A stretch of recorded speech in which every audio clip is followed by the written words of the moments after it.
Kathy, similarly to Sipo, you also had a realization a few years ago about who you spend your time with and who you surround yourself with, but it wasn't to do with friendships. Is that right? Yeah, so I have 2 sisters and a brother, and growing up we were like really close in age, so we're 4 years apart, and we used to fight all the time, and we just kind of grew up fighting.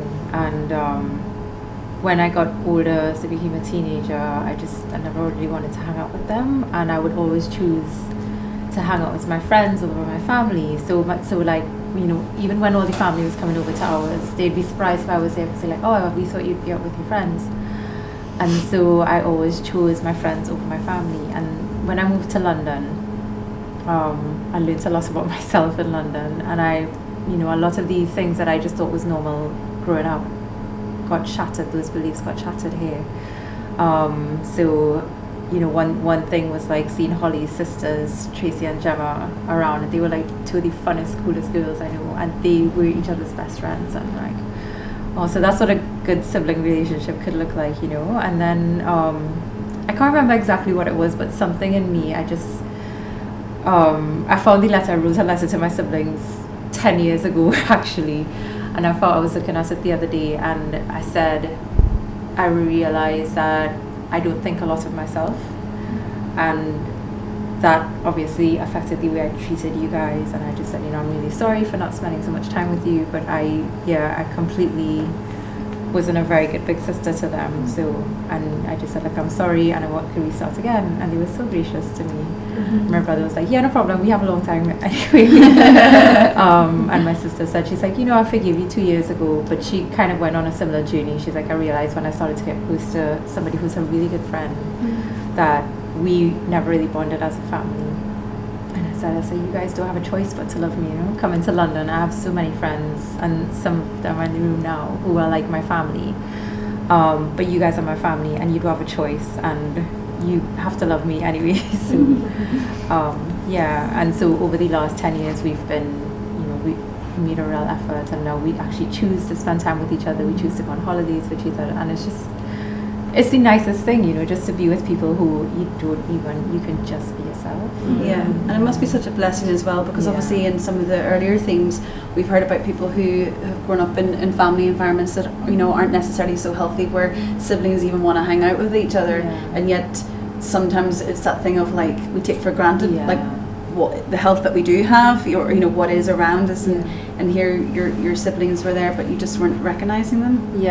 And that I never went to therapy about it or anything, but I think it just stemmed from how I saw myself, and then I was, treating them the same way that I saw myself. So I remember even coming to London and having all these fun, cool, crazy people around me, and thinking, why on earth would they want to be friends with me?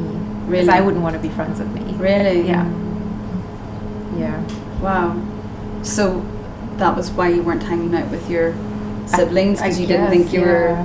Because I didn't like myself, and so I thought because I wasn't cool, I didn't want to hang out with them because they weren't cool. You didn't think you had anything to contribute type thing? Wow.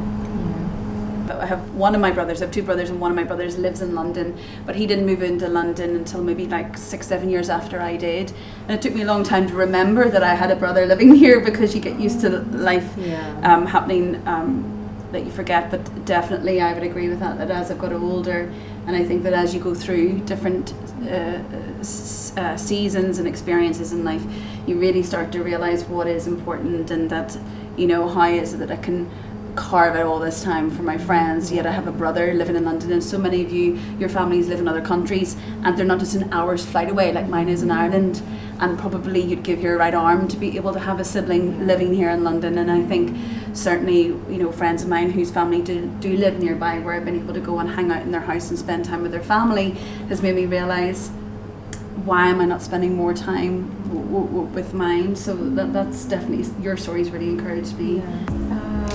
I would say to be the same as you would with your friends, just be intentional with your family. Even, sometimes like, your family, you have your reasons for not putting them aside, but if it's just your pride or time or whatever, make time for them and be intentional. And it takes a while to get back to that relationship that you should have. So give yourself grace, but give yourself grace. But your family is your family, and family should always be there for you. Great. Next time on the 7 series. Being very sleep deprived and having a crying baby is not the best space to be loving and kind towards each other. And actually I've had to stop myself several times and just go, be kind. The need of being reassured by someone, especially a man, is sometimes feels like above and beyond my control.